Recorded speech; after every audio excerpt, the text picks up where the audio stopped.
The sun rises over Ahhiyawa, waves crash against the shores. The salty air is alive with the cries of gulls and the scent of the sea. Ahhiyawa, a land of islands and inlets, thrives on the water.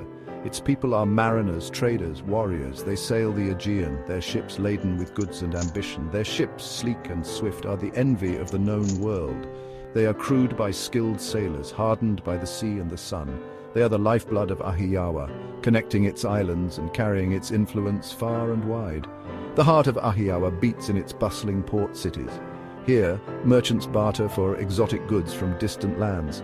Shipwrights hammer and toil, building ever larger and more impressive vessels. The people of Ahhiyawa are a proud and independent people. They value their freedom above all else. They have built a civilization on the waves, a tapestry woven from the threads of courage, resilience, and a deep connection to the sea. But a storm is brewing on the horizon, a storm that threatens to engulf Ahhiyawa and extinguish its hard-won freedom.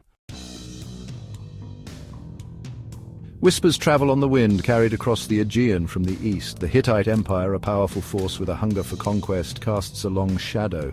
Its armies are vast, its appetite for power insatiable. News arrives in Ahhiyawa of Hittite envoys, their tongues laden with veiled threats and promises of tribute. The Hittite emperor, it seems, has set his sights on Ahhiyawa, seeking to bend its people to his will. In the grand halls of Ahhiyawan leaders, anxiety mixes with defiance. Leader 1. Some argue for caution, for appeasing the Hittite hunger. They speak of the empire's might, of the futility of resistance. Leader 2. But others, their voices filled with the spirit of their ancestors, speak of freedom. They remind their brethren of the sacrifices made to build their way of life, of the sanctity of their independence. Among them, a leader emerges, Piama Radu, his name whispered with respect and a hint of awe. A warrior of renown, his courage is matched only by his unwavering belief in the strength of his people.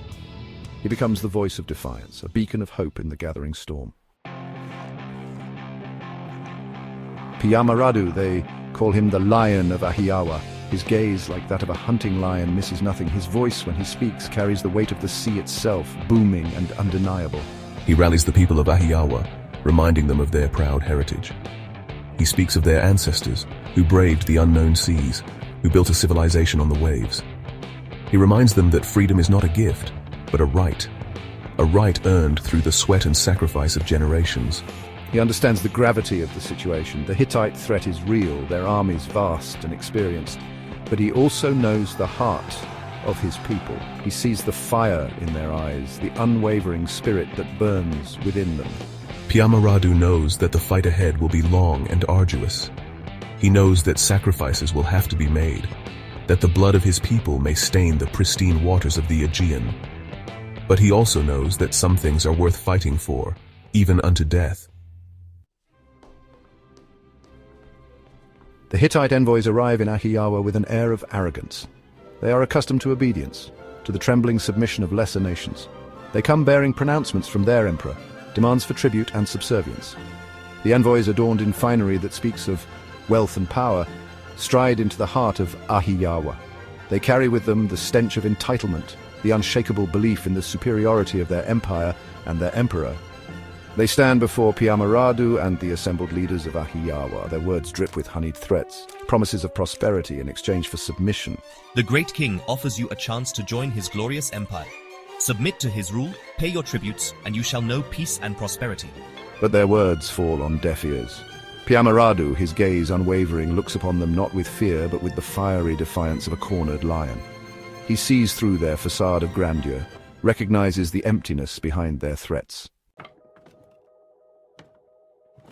His words ignite a fire in the hearts of the Ahhiyawan leaders.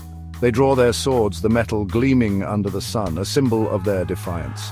Fear flees from their hearts, replaced by a fierce determination to defend their homeland.